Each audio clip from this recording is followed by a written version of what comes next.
आज जो हमने चीज़ पढ़नी है उसका नाम है ट्रांसफार्मर। आपने अपनी गलियों में अपने मतलब आस पास इस तरह के बड़े बड़े ट्रांसफार्मर देखे होंगे जो कि आपके घरों को लाइट बिजली पहुंचाते हैं। अब ये जो ट्रांसफार्मर है ये कैसे काम करते हैं, इसके अंदर क्या क्या चीज़ें होती हैं, आज हमने इसके बारे में पढ़ना है। अब पहले तो जहन में आएगा आपके कि व्हाट इज ट्रांसफार्मर, ट्रांसफार्मर है क्या।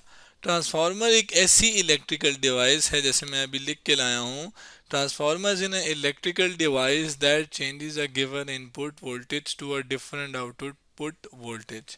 ये ट्रांसफार्मर एक ऐसी इलेक्ट्रिकल डिवाइस है कि ऐसी चीज़ है जो कि क्या करती है, इसको जो इनपुट दिया जाता है, यानी इनपुट जैसे बिजली इसको मैं दूंगा, वोल्टेज दूंगा, वोल्टेज बेसिकली क्या है, करंट पैदा करने की जो ताकत होती है या करंट पैदा करने की जो वजह होती है वो क्या होती है, वोल्टेज। अब वो जो वोल्टेज है उसको वो क्या करता है, to a different output voltage, वो उसको चेंज करके बदल के चेंज करके एक डिफरेंट आउटपुट वोल्टेज में कन्वर्ट कर लेता है। जैसे मैं अगर इसकी बात कर रहा था तो जाहिर है इसको पीछे से कोई ना कोई करंट मिल रहा होगा। वो जो करंट या सॉरी जो वोल्टेज है वो मिल रहा होगा, उस वोल्टेज को ये क्या करके बदल के ना हम थोड़ा सा चेंज करके हमारे घरों में बेचता है। अब जाहिर है वो बहुत ज़्यादा हैवी मिलता होगा इसको, तो वो जो उस हैवी वोल्टेज को या जैसे भी मिलता है उसको वोल्टेज, वो उसको हमारे घरों में पहुंचाता है, एक डिफरेंट थोड़ा बदल के पहुंचाता है। तो बेसिकली इस ट्रांसफार्मर का काम ये है कि वो वोल्टेज को थोड़ा बदल के हमारे पास पहुंचाए। अब ये जो ट्रांसफार्मर है ये किस वर्किंग प्रिंसिपल पे, मतलब इसके अंदर ऐसा क्या फिनोमेना हो रहा होता है, क्या हो रहा होता है, कौन से वर्किंग प्रिंसिपल पे काम करता है। तो ये देखने के लिए अगर मैं इसके वर्किंग प्रिंसिपल की बात करूं तो वो है हमारे पास म्यूचुअल इंडक्शन। यानी ये जो ट्रांसफार्मर है ये किस बेस पे, कौन सी वर्किंग प्रिंसिपल पे काम करता है, म्यूचुअल इंडक्शन के ऊपर। अब म्यूचुअल इंडक्शन क्या है, आइए एक एनिमेशन से समझते हैं। ये एनिमेशन मैंने fed.colorado.edu की वेबसाइट से उठाई है, जिसमें एक कॉयल है। ये जो कॉयल है इसके साथ मैंने, अब कॉयल क्या चीज़ होती है, किसी भी तार को, किसी भी कंडक्टर को, कंडक्टर एक ऐसी चीज़ होती है जिससे करंट पास हो सकता हो। अब उस वायर को अगर मैं कोई गोल तरह ऐसी शेप दे दूं जो कि गोल हो, गोल लूप दे दूं, जैसे कि अभी हमारे पास एक कॉयल है, इसको मैंने गोल शेप यूं गोल घुमा घुमा के ना लपेट के मैंने क्या कर दिया है, हमारे पास इसको एक एसी सोर्स के साथ कनेक्ट कर दिया। अब एसी सोर्स क्या है, ऐसी सोर्स जो कि एसी करंट पैदा करती हो, ऐसा करंट जो कि अपनी मतलब डायरेक्शन बदलता हो, उसको हम एसी करंट कहते हैं। यानी एसी एसी मतलब अल्टरनेटिंग करंट। डायरेक्शन बदलने का क्या मतलब है, अगर मैं ये ब्लू डॉट्स की बात करूं जो कि बताते हैं ये चार्जेस हैं, ये चार्जेस समझें। अभी चार्जेस की डायरेक्शन अगर आप देखें तो कभी आगे जा रहे हैं तो कभी पीछे, तो कभी आगे तो कभी पीछे, तो अपनी डायरेक्शन को बार बार बदल रहे हैं। तो ऐसा करंट जो कि इस तरह पैदा हो कि उसमें जो चार्जेस हैं वो आगे पीछे मूव करते रहो, कभी एक डायरेक्शन कभी दूसरे डायरेक्शन में, तो उसको हम अल्टरनेटिंग करंट कहते हैं। और ऐसी सोर्स, ऐसी जो वजह, ऐसी ताकत जो कि हमारे पास एसी करंट देती है उसको एसी सोर्स कहते हैं। अब जब एसी सोर्स इससे गुजर रहा है तो इसके अंदर करंट जो है वो ऐसा पैदा हो रहा है जो कि बार बार चेंज हो रहा है। तो जब भी किसी तार से करंट पैदा होता है तो उसके इर्द गिर्द मैग्नेटिक फील्ड पैदा हो जाती है। अब वो जो मैग्नेटिक फील्ड है वो भी बदल रही होगी, क्यों, क्योंकि करंट भी बदल रहा है। तो वो जो मैग्नेटिक फील्ड है इसके इर्द गिर्द वो क्या हो रही है, चेंज हो रही है। ये बात आपने याद रखनी है कि जो ये मैग्नेटिक फील्ड है ये चेंज हो रही है। अब बिल फर्ज मैं अगर इसके करीब एक दूसरी कॉयल ले आऊं जिसके साथ मैं कोई भी सोर्स कुछ भी ना लगाऊं, कोई बैटरी शैटरी कोई भी चीज़ ना लगाऊं, तो जब मैं इसको करीब लेकर आऊंगा तो इसके अंदर ये जो बल्ब मैंने कनेक्ट किया हुआ है ये जलना शुरू हो जाएगा। अब ऐसा क्यों हुआ है, क्योंकि ये जो कॉयल में लेकर आया हूँ ना ये एक ऐसी जगह पे पड़ी है, ऐसी मैग्नेटिक फील्ड में पड़ी है जो कि बार बार चेंज हो रही है। तो ऐसी कोई कॉयल जो कि, या ऐसी कोई कंडक्टर जो कि चेंज इन या वेरिंग मैग्नेटिक फील्ड में, ऐसी मैग्नेटिक फील्ड जो कि बार बार चेंज होती है उसमें पड़ा हो, तो हम उसके कहते हैं कि उसके अंदर एक ईएमएफ इंड्यूस हो गया है।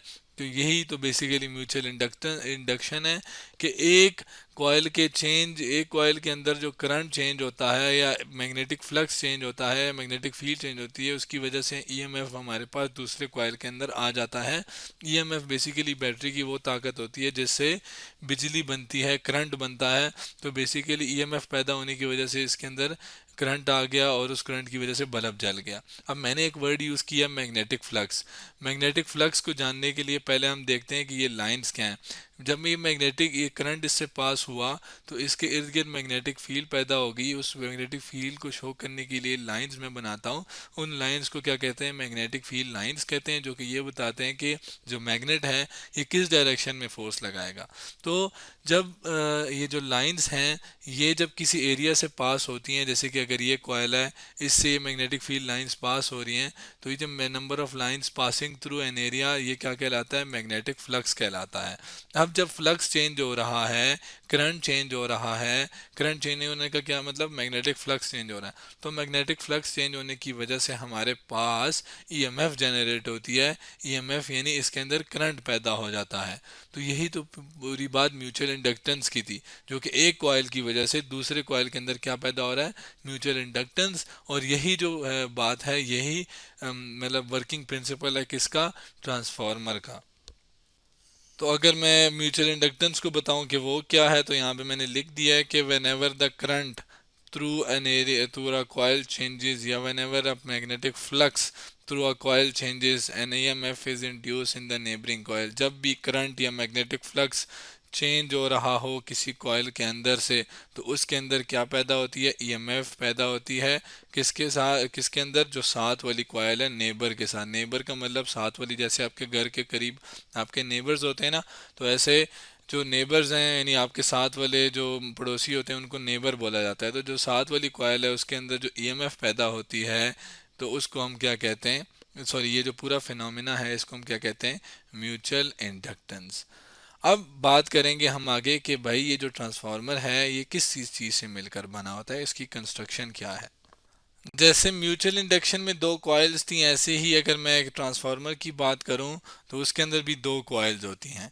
एक कॉइल जिसके साथ मैंने कोई ना कोई एसी सोर्स कनेक्ट किया होता है, जिसको अगर मैं थोड़ा डार्क कलर से यहाँ पे बनाऊं तो क्या है? एसी सोर्स, जिसका जो निशान है अगर मैं वो यहाँ पे चले बना देता हूँ, ये एसी सोर्स का निशान है, जो कि ये बताता है कि ये मेरे पास क्या देगा? एसी करंट देगा। ये क्या हमारे पास? AC source. मैं इसके आगे लिख भी देता हूँ जैसे मैं लिख रहा हूँ। अब ये जिस कॉइल के साथ एसी सोर्स कनेक्ट होता है उस कॉइल को हम क्या कहते हैं?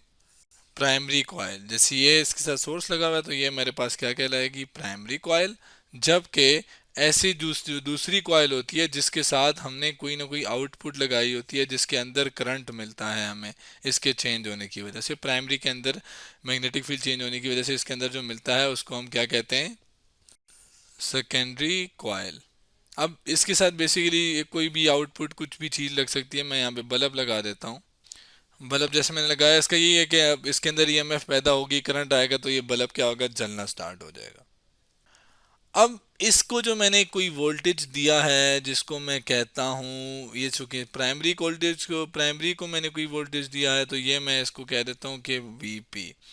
अब ये वो वोल्टेज है जो कि मैंने इस कॉइल को दिया है। वोल्टेज अगेन वो चीज़ होती है जो कि करंट पैदा करती है। वोल्टेज, करंट पैदा होने की जो वजह होती है वो क्या होती है? वोल्टेज। तो इसको जो मैंने करंट दिया है उसकी जो वजह है वो क्या है? वोल्टेज। और इसके यानी आसान अल्फाज में इसको जो वोल्टेज मैंने दिया है उसको मैंने वीपी कह दिया है। और इसके अंदर जो वोल्टेज आएगा उसको क्या मैं कह देता हूँ कि वो क्या है? वीएस। वोल्टेज यानी ईएमएफ आएगा इसके अंदर, तो ना, तो वो क्या है? वीएस। और इसके अलावा अब ये जो वोल्टेज है, अब इसके अंदर जो मैग्नेटिक फील्ड पैदा हो रही है, इसके अंदर जब करंट पैदा पास हो रहा है तो इसके अंदर मैग्नेटिक फील्ड पैदा हो रही है ना। तो जो मैग्नेटिक फील्ड है वो बेसिकली डिपेंड करती है नंबर ऑफ टर्न्स पे। तो जो ये गोल घूम रहे हैं ना, एक हो गया, फिर ये दूसरा, ये एक हो गया, ये दूसरा हो गया, ये तीसरा, एक दो तीन, ये जो है ना ये क्या कहलाते हैं? टर्न्स।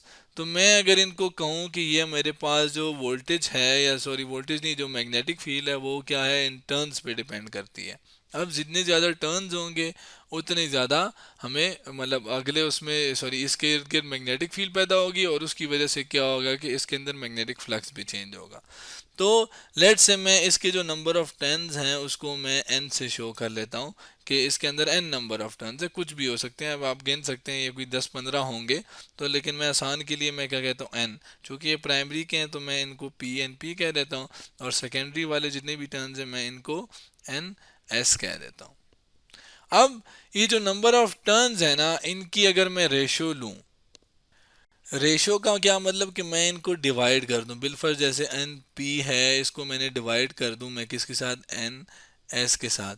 तो जो ये रेशो है ये बराबर आती है किसके, ये जो वोल्टेज इसकी रेशो है इसके, यानी मैं वी पी को डिवाइड कर दूंगा किससे, वी एस से। तो ये जो रेशो है ये आपस में क्या है, बराबर है। इसका क्या मतलब है कि जितनी नंबर ऑफ टर्न्स की आपस में रेशो होगी, उसी लिहाज से जो वोल्टेज है उनकी आपस में रेशो होगी। जितनी ज़्यादा नंबर ऑफ टर्न्स की रेशो होगी, उतनी ज़्यादा हमारे पास वोल्टेज होगी, उतनी ज़्यादा सॉरी रेशियो वोल्टेज होगी हमारे पास। रेशो जो है किसकी, वोल्टेज की, वो ज़्यादा होगी तब जब नंबर ऑफ टर्न्स की रेशो ज़्यादा हो। तो मेरे पास जो ये जो टर्न्स की रेशो जो बनी थी, मैं इसको यहाँ पे भी लिख देता हूँ पूरा। ये जो हमारे पास रेशो है जो मैंने अभी इक्वेशन लिखी, इस इक्वेशन को बेसिकली क्या कहते हैं, ट्रांसफार्मर इक्वेशन। अब ये जो इक्वेशन है बेसिकली क्या बता रही है कि नंबर ऑफ टर्न्स की रेशो उसके साथ उसका जो रिलेशन है किसके साथ, वोल्टेज के रेशो के दरमियान रिलेशन हमें ये इक्वेशन बताती है। अब अगर मैं बात करूं कि मतलब इसको ज़ाहिर है मैंने कोई ना कोई पावर दी है ना, कोई ना कोई एनर्जी यानी कोई ना कोई पावर दी है जिसकी वजह से इसके अंदर करंट पैदा हो रहा है। तो जो मेरी इनपुट पावर है जो कि मैंने प्राइमरी कॉइल को दी है, पी मतलब पावर, आई एन मतलब इनपुट, इनपुट मतलब दी हुई चीज़, तो वो बराबर होनी चाहिए किसकी, जो आउटपुट जितना मैं दूंगा उसी लिहाज से मुझे मिलना चाहिए ना, मुझे इक्वल मिलना चाहिए। तो जो आउटपुट पावर है उसके, आउटपुट पावर क्या है, मतलब कि जितना यहाँ पे ये जो रोशन हो रहा है बल्ब, इसका मतलब क्या है, आउटपुट। अब जो पावर है उसको हम लिखते हैं किस तरह के, जब भी किसी कंडक्टर से मतलब करंट पास होता है उसको वोल्टेज मिलती है, तो उसके पास उसके रिलेटेड जो पावर होती है उसको हम लिखते हैं वी आई। अब चूंकि मैंने इनपुट जो है, मेरे इनपुट क्या है, वो हमारे पास ये प्राइमरी कॉइल वाले हैं, तो मैं यानी वोल्टेज जो है वो भी प्राइमरी कॉइल वाला होगा, और उसके अलावा जो करंट है वो भी प्राइमरी कॉइल वाला होगा। तो मैं इसके आगे वी पी लिख दूँ क्योंकि मैंने इनपुट जो है वो प्राइमरी कॉइल में दी है तो प्राइमरी हो गया। आउटपुट मुझे किस में मिली है, सेकेंडरी में, तो जो वी आई है पावर की जगह वो मैंने लिख दिया है। लेकिन चूंकि ये सेकेंडरी की बातें हो रही हैं सारी, सेकेंडरी को मैंने दिया है, तो सेकेंडरी के रिलेटेड जो उसका वैल्यू, उसकी जो मतलब एस है, उसको मैं यहाँ पे लिख देता हूँ कि ये सेकेंडरी को मैंने दिया है। अब मैं क्या करता हूँ कि इस वी एस को ना इधर डिवाइड कर लेता हूँ, चूंकि आई के साथ मल्टीप्लाई हो रहा है, और इस आई पी को जो कि आई वी पी के साथ मल्टीप्लाई हो रहा है, इसको डिवाइड इधर इधर आई एस से डिवाइड कर लेता हूँ, यानी मैं इसको बना लेता हूँ डायरेक्ट। जैसे मैंने लिख दिया है कि इस वी एस को मैं नीचे ले गया, डिवाइड वी पी से डिवाइड करवा दिया, और इस आई पी को नीचे ले गया, I S over I P हो गया। तो मेरे पास ये V P over V S जो है वो किसके बराबर है, I S over I P के। तो ये V S V P over V S तो यहाँ पे लिखा हुआ था, यानी मैं इस चीज़ की जगह ये चीज़ भी लिख सकता हूँ। तो यानी मैं इसको यहाँ से उठाता हूँ और इसको ना ऊपर जाके क्या कर देता हूँ, यहाँ पे पेस्ट कर देता हूँ। क्यों भला, क्योंकि ये दोनों तो आपस में बराबर है ना, इस वजह से, इसकी वजह से ये क्या है, बराबर है। यानी मेरे पास जो इक्वेशन आ गई आखिर में, वो ये वाली इक्वेशन आ गई जो कि ये बताती है मुझे कि नंबर ऑफ टर्न्स जो हैं वो वोल्टेज के साथ कैसे रिलेटेड हैं। और जाहिर है अगर ये इसके बराबर है और ये चीज़ इसके बराबर है, तो यानी ये और ये भी आपस में क्या है, बराबर हो गए। तो जो एक और रिलेशन आ गया कि नंबर ऑफ टर्न्स का और करंट का, कि इसके अंदर जो प्राइमरी कॉइल के अंदर जो करंट पास हो रहा है और ये जो सेकेंडरी के अंदर जो करंट पास हो रहा है, उसका रेशो इसके रेशो के साथ रिलेशन आ गया। एक एक चीज़ मैं नोट कर रहा हूँ कि जब एन पी ऊपर है तो वी पी भी ऊपर है, यानी प्राइमरी की बात अगर हो रही है तो इधर भी ऊपर है, और सेकेंडरी नीचे है तो इधर भी नीचे है। तो वोल्ट जो नंबर ऑफ टर्न्स हैं वो तो डायरेक्ट रिलेशन हो गया ना वे उसके साथ, वोल्टेज के साथ, कि भाई अगर नंबर ऑफ टर्न्स बढ़ रहे हैं तो हमारे पास वोल्टेज भी बढ़ रही है। यानी मैं अगर ज़्यादा लपेटूंगा, ज़्यादा बड़ी तार लेके ज़्यादा बहुत सारे टर्न्स बना दूंगा, तो मेरे पास क्या हो जाएगा, वोल्टेज भी बढ़ जाएगी उसके अंदर, किसके अंदर, उसी कॉइल के अंदर, जैसे प्राइमरी के अंदर है। अब इसके अलावा लेकिन अगर मैं करंट को देखूं तो एन पी अगर ऊपर है तो यहाँ पे आई एस है, या इसको चलो मैं इसके साथ मिला लेता हूँ, इन इन दोनों का। इसका क्या मतलब हुआ कि अगर सेकेंड जो प्राइमरी कॉइल है, यानी प्राइमरी कॉइल है, इसके अंदर वोल्टेज ज़्यादा है, तो जो सेकेंडरी कॉइल है उसके अंदर वोल्टेज हमें, सॉरी करंट हमें कम मिलेगा। यानी एक बात मैं क्या कर रहा हूँ कि इसके अंदर मैंने वोल्टेज बिलफर्ज बढ़ा दी है, इसकी वीपी मैंने क्या कर दी है, बढ़ा दी है। तो दूसरी जानिब जो करंट है वो आई एस में क्या हो जाएगा, आई एस में नहीं, सॉरी, मैं अगर मैंने जाहिर है अगर सेम कॉइल में देखना है तो फिर मैं आई पी की बात करूंगा। तो ये तो उल्टा है, यानी जो वोल्टेज है उसका इन्वर्स रिलेशन। इन्वर्स का मतलब कि अगर मैं एक चीज़ बढ़ाऊं तो दूसरी क्या हो जाती है, कम हो जाती है। अब इस बात को अगर मैं इससे रिलेट करूं कि मैंने अगर प्राइमरी वोल्टेज बढ़ा दिया है, क्या कर दिया, प्राइमरी वोल्टेज को बढ़ा दिया है, तो मेरे पास जो प्राइमरी करंट है, इसके अंदर जो करंट है वो क्या हो जाएगा, कम हो जाएगा। क्या हो जाएगा हमारे पास, कम हो जाएगा। तो ये इन्वर्सली रिलेशन का भी मतलब है, एक ज्यादा तो दूसरी कम। अब इस चीज को हम आगे यूज करेंगे अगली वीडियो में। तो आज हमने ट्रांसफार्मर के बारे में पढ़ा कि जो ट्रांसफार्मर है वो होता क्या है, और ये किस चीज़ से मिलके बना होता है, और इसकी वर्किंग प्रिंसिपल क्या है, और इसके लिए फिर एंड पे हमने एक ट्रांसफार्मर इक्वेशन भी है वो भी निकाली।